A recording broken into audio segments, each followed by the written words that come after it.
Hello and welcome to the first in a series of 3 how-to videos that I'll be running in conjunction with Use. So just to give you a little overview of the series before we start, the first one will be all around personal branding, the second around public speaking and the third around networking. Each one will work as a standalone video but will also work if you run that as a series of 3. So I'm going to introduce myself properly on the next slide, but my name's Elaine Rawlcock. I'm the co-founder and director of Elevate Greater Manchester, which is a business development consultancy here in Greater Manchester. And the thing that we really pride ourselves on is raising the visibility of individuals and organisations. What we noticed, myself and my business partner, over the last few years working in the city and in the surrounding regions, is that we came across loads and loads and loads of phenomenal people, phenomenal businesses, but that weren't getting the recognition and the visibility that we felt they really deserved. So by setting up together, what we will then want to do is to work with people to really get under the skin of those individuals and businesses, understand what makes them tick, what makes them so special, and then help to create those platforms, whether it's on stage or out and about networking, to really get to grips with what makes them stand out from the competition. So hopefully that's the kind of thing you're interested in, and that's why you've signed up to watch this today. So you'll notice that we've called it How to Discover Your Brand. So I thought that was really important, that we didn't just see this as this is how to make a really impactful personal brand. This is about how to go out and shout about it. This is how to construct something. Because I think when we talk about personal branding, it's so important that we realise that it is personal and that it comes from within. It's not something that we're going to develop from outside. It's something that we actually need to take a little bit of time, self-reflection, understand what our personal brand is. For those of you who are freelancing, those of you who set up your own businesses, that brand of your business is probably very, very closely linked to your personal brand. So it's then understanding how your personality, your values are reflected within your freelancing, within running a business, or your role within that organisation. But it really is a discovery, if you like. The journey phrase is perhaps a little overused at the moment, but I do believe that finding and understanding a personal brand is something of a journey, and hopefully that's one we will start to go on together now. So as I said, I'll introduce myself a little bit better, so this should hopefully give you a little bit more idea about who I am. So to start off with, we say that bit at the top, that co-founder, Elevate Greater Manchester, that tells you a little bit about what I do. It tells you what my business is. It tells you what my role in that business is. And quite often when we meet people, particularly when we meet people in a professional standpoint, that is all we find out about them is they tell us their name, they tell us what they do, and they tell us who they do it for. And that's great, but it's only part of the picture. So just wanted to flesh that out a little bit for you here. So I put down public speaker. I've been working on public speaking for 7 or 8 years now, from being an incredibly nervous public speaker, didn't want to stand in front of anyone, talk about anything, would have done, pretty much whatever I could to get out of being that person on stage, that person that everyone was looking at. And through my involvement with an organisation called JCI, and there's a JCI in Manchester, but it is a global organisation, started to become more comfortable with it, and along the way developed a real love for it, and also a real passion for sharing that with other people. So I've since gone on to compete internationally. I came second in Europe in the public speaking competitions. I've won debate competitions, and I now train on public speaking across the UK and Ireland. I'm a business owner. I think that's an important distinction sometimes. Is it our business? Is it a business that we work for? What does that mean for us? It's doesn't necessarily mean a huge deal. Sometimes you will speak to people who work for a company, and the way that they are with that company is exactly the same as they would be if it were their own. And conversely, sometimes you find people that own businesses but don't necessarily have the qualities or the kind of the passion for it that you might expect. So it's not necessarily a useful stereotype, but we do sometimes get a different feeling if you explain that you own a business as opposed to work in the business. So it's all just coming down to how we describe ourselves and what labels we choose to use. I'm a wife and a cat mum. I should point out at this point, I am filming this at home, so if at some point you hear some meowing in the background, that'll be the cat coming to see what I'm doing. But again, that's a huge part of my personal life there. Been married for 13 years now, always had cats and no actual children. Bit of a fitness junkie. That's still quite a new one for me. If you'd known me in my teens and my 20s, it's definitely not something that you'd describe me with. You know, that old cliche of running late is my cardio. That was very much me. But something that, you know, I got into running a few years ago. Got into then doing trail running. Got into doing marathons. Did a trail ultra marathon, and then 3 or 4 years ago also started weightlifting. And I've become someone who can somehow deadlift 100 kilos. I can almost bench press my body weight. So it's become something that's very much part of my daily routine. And actually, since going into lockdown earlier this year, have taken up a daily yoga practice, which I found really great for physical and also mental health. And then finally on there, I put award-winning trainer. So I mentioned under the public speaking heading that I train public speaking across the UK and Ireland. I also train personal branding. I train on networking. I'm developing to be able to train carbon literacy as well. So it's something that I've developed an absolute passion for. The reason that I've got the skills that I have are because of people taking out their time to be able to train me. You know, I love going to training. You know, TEDx is like Christmas for me, and going out and learning from people who are passionate about what they do. So the awards that I've had for training are probably the most important awards that I've won, because it is a recognition of being able to add that value to other people. So really what I wanted to give you there is a sense that the way that we describe ourselves varies depending on who it is that we're speaking to and depending on what it is that's most important to us. But quite often we'll forget a lot of these things when we start developing a brand, particularly when we start developing a brand that we want to use in our professional lives. We kind of forget all of that other stuff. That's like, that's my personal life over here, and this is my professional life over here. So all I'm going to talk about on this side is running a business, maybe a little bit of the training, but you know, that's it, and it sits very much over there. And I kind of forget about the bit over here that, you know, my relationships with other people, you know, having a cat, going to the gym, those things that make me me, I may be forgetting about a little bit. And actually, like, we're all people. If 2020's taught us anything, it's that we actually quite miss being around people when we're not.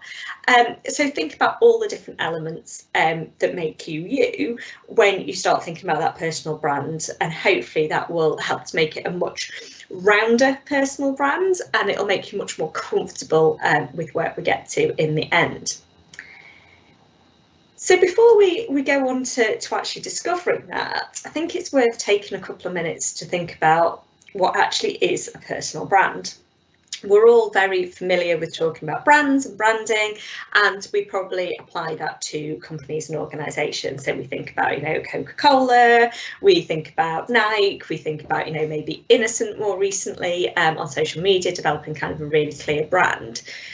But it's perhaps not something that we're as used to describing to people.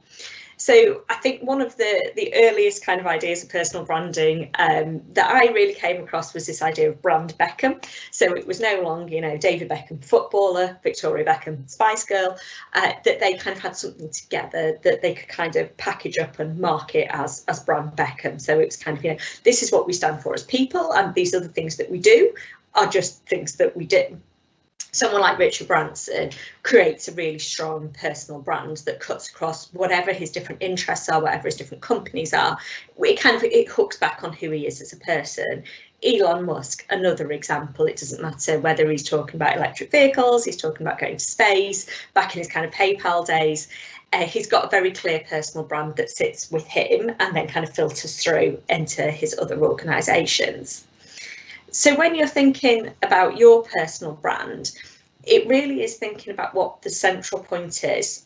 So what is it that you are that everything else hangs on? So all the relationships that you have, whether they're personal or professional, all the activities that you do, whether they're personal or professional, they're going to hang off what it is that makes you you. And it's understanding which of those align very closely with kind of who you are and who you want to be, and which ones are maybe at odds with who you think you are and who you want to be. So it's who you are is the kind of the best way I can describe a personal brand. A lot of people, when they talk about branding, they talk about how we amplify that brand, and I think we sometimes miss this step. So your personal brand is the way that you come across, it is the way that you speak, it's the way that you dress, it's the way that you use social media, it's all of those things, but actually they're just the amplification of your brand, they're not the brand itself. So just in the same way as you'd say, you know, Coca-Cola's logo isn't the brand, it is a part of the brand, it reflects the brand of Coca-Cola. So just to take that little step back, I think is really important. So there are various ways that we can start to think about who we are as people. I've been really lucky over the last few years to be able to go through lots of different personality profiling. I've done courses, I've done residential academies, I've done the quick little online test, like all kinds of stuff. I'm fascinated by what makes my brain tick, but equally fascinated by what makes your brain tick and how do those things fit together. And if you've not done personality profiling before, I would hugely recommend it.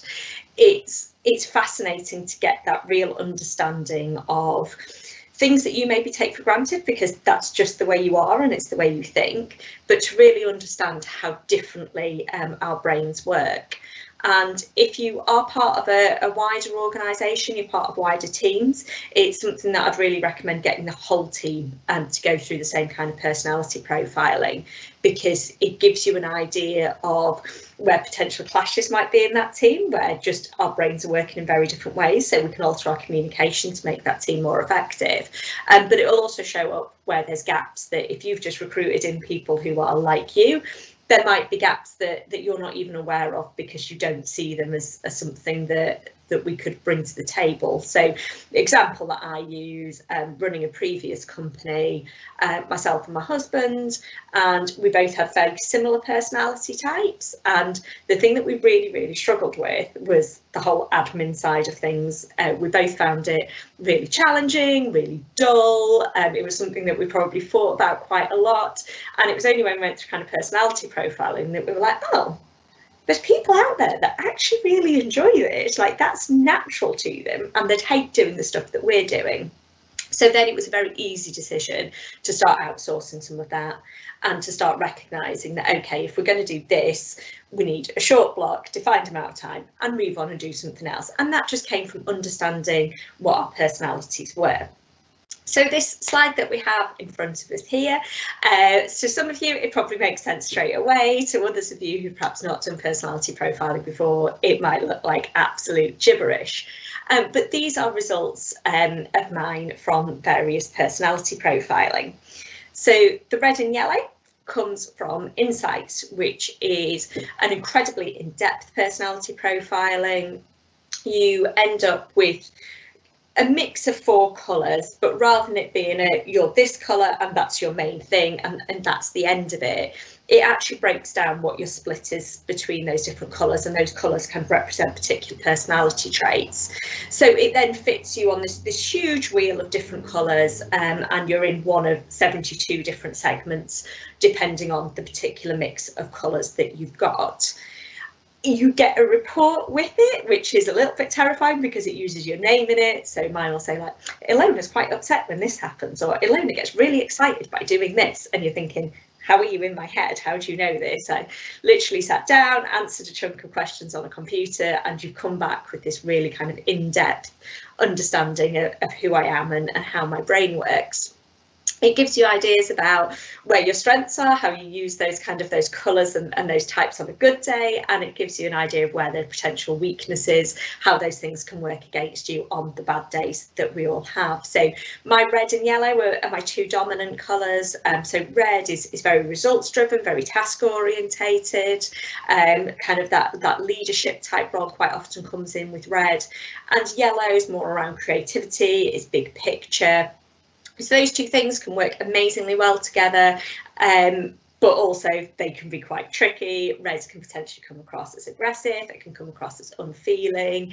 Yellow can come across as complete lack of attention to detail. I mentioned that difficulty with kind of admin and stuff. You know, that's the blue section, which just barely sits on my profile at all.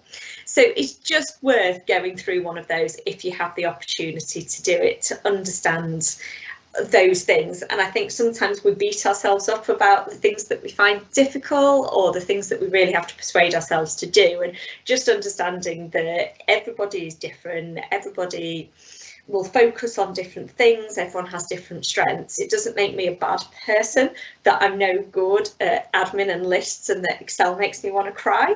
It just means that that's not my natural strength. And someone who loves lists and spreadsheets and all of that kind of stuff potentially looks at me on stage and training and chatting to people and thinks that's not something that I would ever be able to do. It's not something that I'd want to do. And building those teams then around you is really important, that we're clear about what those types are. ENTP is my Myers-Briggs profile.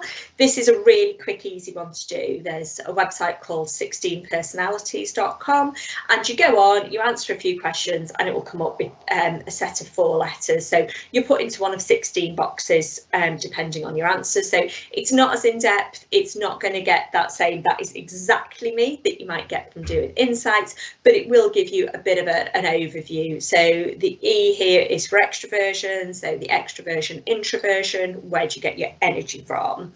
You get then either an N or an S, which is around how you find information. So is it the kind of the here and now, this is exactly what I've got around me, or are you a bit more horizon scanning, what does this mean for what's coming next?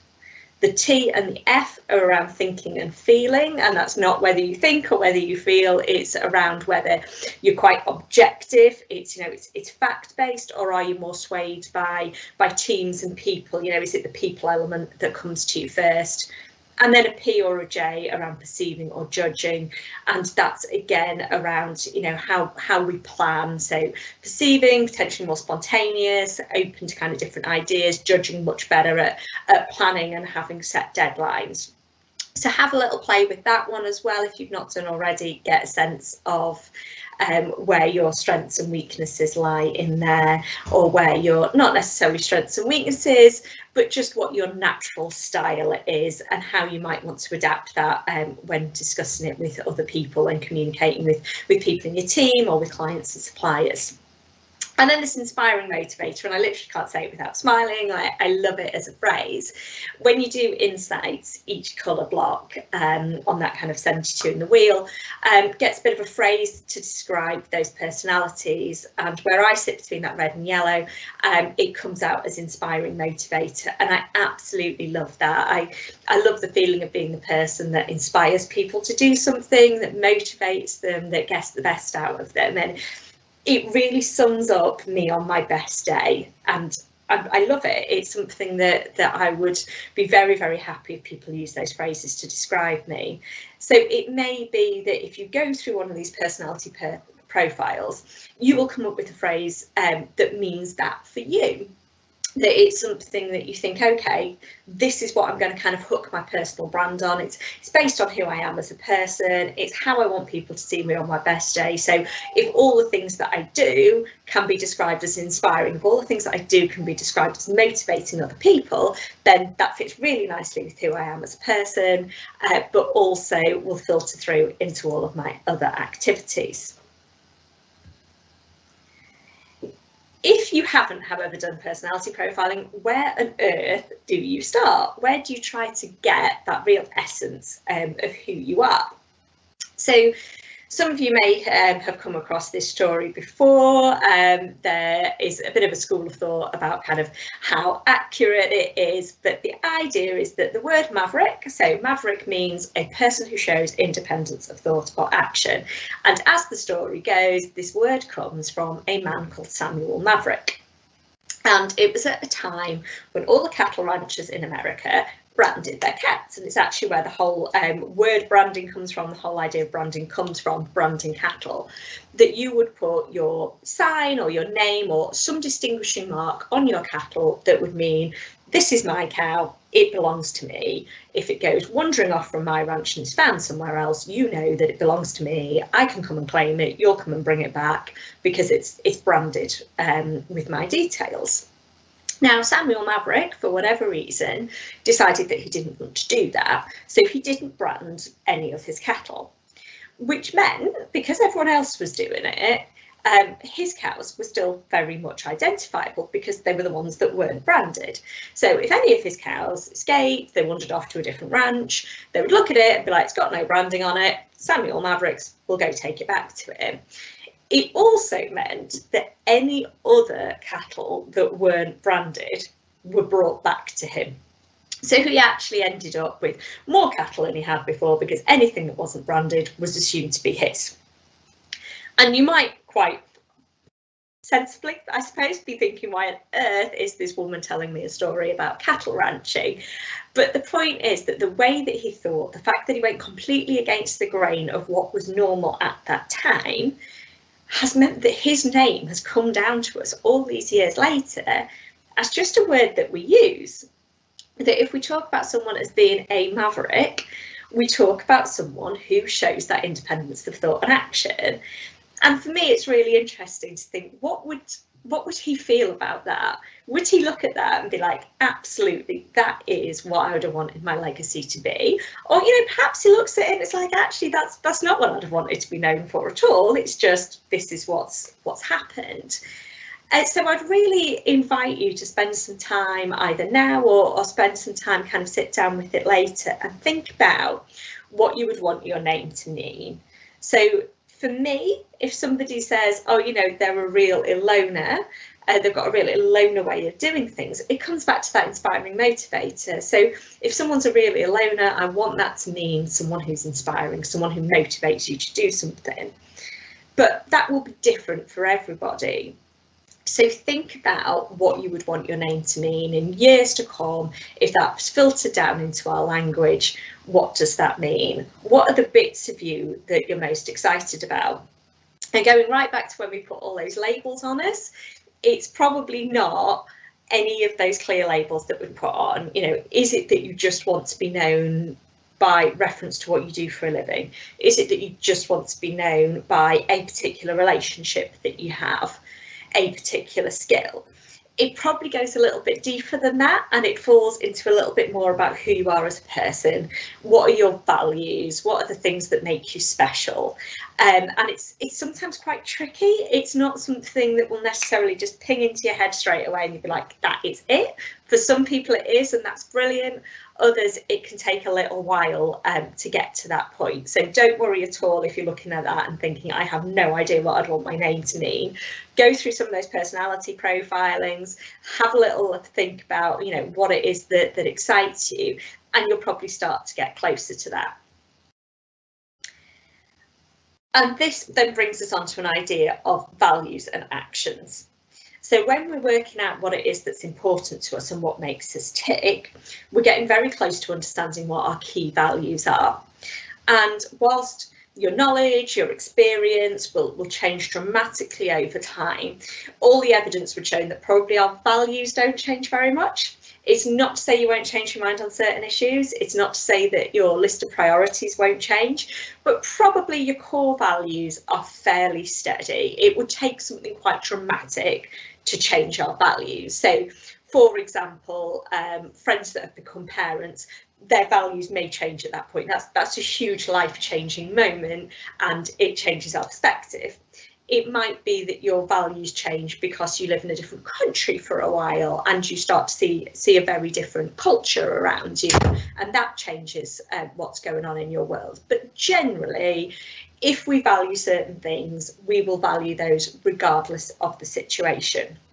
So there are websites that you go on which will literally list hundreds of potential values, and they're great if you're trying to get the ones that will stick out, because as you read through the list, you will find certain ones that stick out to you. So things like honesty and integrity might sit on there, things like kindness, it might be things like autonomy, it might be things like freedom, it might be bravery. All kinds of different things might sit there. And when you look down these lists or you start coming up with ideas of what potential values might be, pick the ones that really speak to you, the ones that you read them and you're like, absolutely 100% this is it. Because there will be loads on there, you know, who doesn't want to be kind? But does that mean that kindness is your absolute core value? Okay, so it's not, this is something that I think should be my core value. It's finding the ones that are really important to you. And it might be that you value independence more than you value kindness. And that's not a bad thing at all. It's not saying you're not a kind person. And it's not saying that if you choose kindness, you don't also want to be independent. It's about just understanding those really key things for you, and then have a think about how you define them. So lots of words will have various different interpretations. You know, we see this a lot on company websites. They'll tell us what their values are, but then you look at what they're doing and maybe their interpretation is quite different to what you'd think. So when I've gone through this process before, the three kind of core values that I've come up with for me are bravery, loyalty and wild. And that sounds like a little bit crazy when you put it in there, but the bravery is just, you know, having the courage to stand up and do what's right, regardless of what the consequences are, regardless of the situation in. You know, I want to be seen as someone who's brave, someone who's not going to shy away from the difficult decisions. The loyalty, I want people in my life, personally and professionally, to know that I'll stand by them. That, you know, if I'm attached to a particular person, I'm attached to a particular cause, I will be loyal to that. I'm not someone who's going to be fickle, flavour of the month, and change my opinions on that. Then the wild element is one that I struggled to come up with a word that sums up what I wanted. And it's not about being, you know, this crazy wild child. You know, I'm absolutely not that person. For me, it was around having an element of wild in my life. So whether that's, you know, going out and trekking or sitting in a jungle or whatever, it's like being outside. And I also love that sense of freedom that comes with it. And for me, wild kind of encapsulates that. They might mean nothing to you. You might look at those and be like, they're absolutely not what my values would be, and that's cool. You know, that's the whole reason of it being a personal brand, is that it's what matters to you. So have a look at some of those list of values. Look at the ones that really stand out to you, that mean something to you, and then you've kind of got those set of core values. Once you've got an idea of those core values, and it might be that we start off with a list of 10 and we start whittling down, but we're starting to get there as understanding what our core values are. Have a look at how that sits against your actions.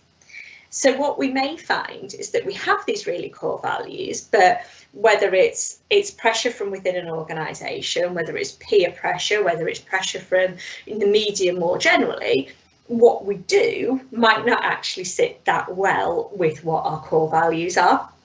And you will tend to find that when that happens, that's when we start to feel a bit uncomfortable. That's when we start to feel a bit stressed out about things, because we may be being asked to do things that they might not be objectively wrong. You know, there might be 100 people who'd be totally happy with that course of action, but it doesn't sit right with your core values. And that starts to feel quite awkward. And a lot of people say that this is the reason that they decided to go self-employed, they decided to go freelance, they decided to set up their own business, is because they were being asked to do things that didn't sit well with their own personal values. And, you know, you will see that time and time again. But actually, when you speak to a lot of people who are freelancing or have set up their own businesses, there can still be this kind of balance, because you kind of feel like, this is what I have to do as a business owner. This is what I have to do in the professional community. And it's still a little way from what our personal values are. And this is why, when I said it's about discovering your brand rather than creating a brand, is that if we can do that first, if we can really understand what our core values are, what our personality is, what we want to be known for, and then start amplifying that brand, then actually all your work fits within that, because we've started from where we're happy and we've added activities on. And if somebody then asks us to do something, we can be quite clear that that doesn't sit with our values. And I'm not saying that you will never ever have to do things that don't align completely with your values. That's just not the way of the world. But we can be a lot clearer about why it is that we're uncomfortable. We might be a lot happier challenging that. So whether it's your boss at work, whether it's a client that's asked you to do something, if it's something that you think that just doesn't sit right with my values and who I am, it's easier to protect it because you've got something to come back to. And if you can build your business and your professional reputation on those core personal values, you will probably find that less people come to you to ask you for something that's at odds with it, because we've created such a clear idea of who we are and what our brand is, that's what people are then drawn to. They're coming to me because they want Ilona. They want who I am. They want my strengths. They want my personality. And that's what they're going to come to me for. You know, they're not going to come to me for something that's directly opposed to my values. They're not going to come to me for something that doesn't sit within my sphere of where I'm comfortable and where I'm happy. So it's much easier for me to then manage those relationships. When you look at the people that you potentially recruit into your business, as well as the people that you decide to work with, you can go through this kind of checklist a little bit as well, of kind of going, you know, does this person match my values? So I'm going to look for different strengths in them. I'm going to look for a range of different personality types. You know, I want that diversity within my business, but I need to know that they will fit with my values, that what's important to me, that what's important to the business is also going to sit well with them. Otherwise, you're potentially just storing up problems for later. It's going to be very difficult to create a good company culture if you've all got very kind of different values and different ideas about what the right thing to do is. So hopefully that starts to give you a bit of an idea of why it's important to have that core personal brand, and to really make sure that it is personal. It isn't just a brand for the sake of having a brand. It's a brand that truly reflects who you are and what your personality is. And then this idea of consistency is key.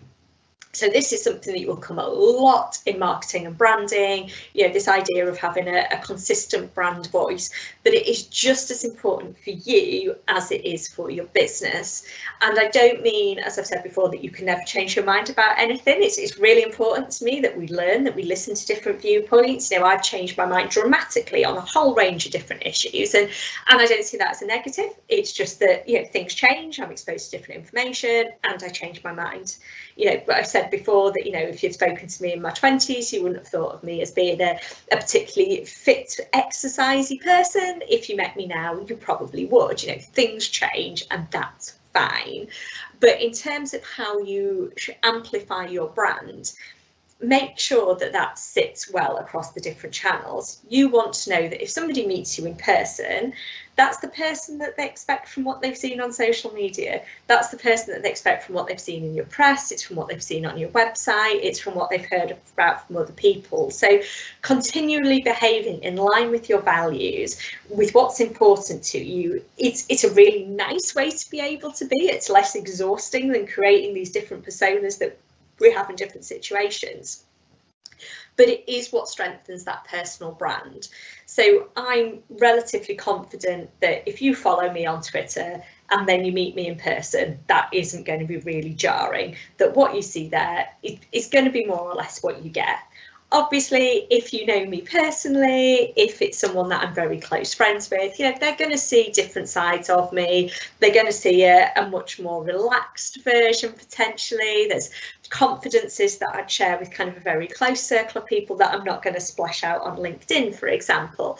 But those core values and what makes me me, what I'm good at, what I want to be known for, that doesn't really change. As some of you watching this may know, Elevate Greater Manchester is a very new business. I was actually made redundant as a result of the pandemic over the summer. And one of the things that just amazed me was how many people came to me with ideas of what I could do next. Partly just, you know, the overwhelming level of support was incredible, and it's something that I'll touch on when we get onto the networking session. But how accurate those people were in what it is that I'd want to do. You know, those job roles that they were finding and sending over, I was like, oh, well, that's exciting. That would fit with what I can do. And it just meant that they had a really clear understanding of who I am, what I'd want to do, what I could be good at, because they understood what my personal brand was. You know, that wasn't connected to a previous employer. It was connected to who I am and what they'd seen. And a lot of them obviously were, are you going to set up on your own? are you going to do this? And when we started describing the business and what we're doing, we were waiting and waiting for somebody to kind of say, you're setting up a business in a pandemic, are you sure that's a good idea? Because it sounds a little bit crazy. But actually everyone came back and was like, of course you are. Like, why would you not be doing this? You're the right type of person, you've got, this opportunity here, you're not the kind of person who'd want to let that go. But also that we found an opportunity to really be able to add value to different businesses in the area, and they're like, that fits absolutely with what we understand of you. And that's not saying, here's this amazing person and this is what I should be doing. It just fits with the type of person that I am. Other people would have reacted to that situation in an entirely different way. They might have gone completely more extreme in terms of going, right, well, that's it, I'm off, I'm going to leave the country, I've always wanted to travel, so here's my opportunity and I'm going to go and do that.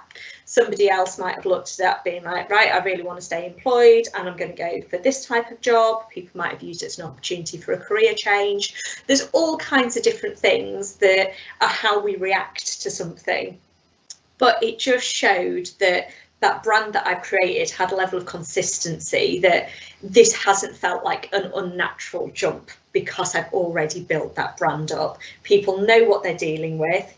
Some people will hate what they're dealing with, and that's absolutely fine. It's not my job to be liked by everybody, but enough people saw what I could do and believed in what I could do that gave us the confidence to then be able to launch this. So hopefully all of this has been useful to you. I'm fascinated by personalities, by values, by what makes us tick, and taking a step back and understanding those things about myself has been one of the most valuable things that I've done in my career, but I've probably done kind of overall in my personal life as well. So I hope some of those things are useful to you. If you can get on an insights course, as I say, I would recommend it. Myers-Briggs is brilliant as just a quick free alternative to get a sense of those things. Think about what it is that you want to be known for, and then do a little bit of an audit that is what's you and your personal brand actually what you're shouting out to the world. And if it's not, then now maybe is the time to start bringing those things a little closer together. So I would absolutely love to hear from you. Would love to know any feedback on the session, if there are any light bulb moments in there, if it's changed anything that you're doing. Would absolutely love to hear about all of that stuff. So I've got our Twitter and my email and LinkedIn on there, so do drop me a message, let me know how you found it all.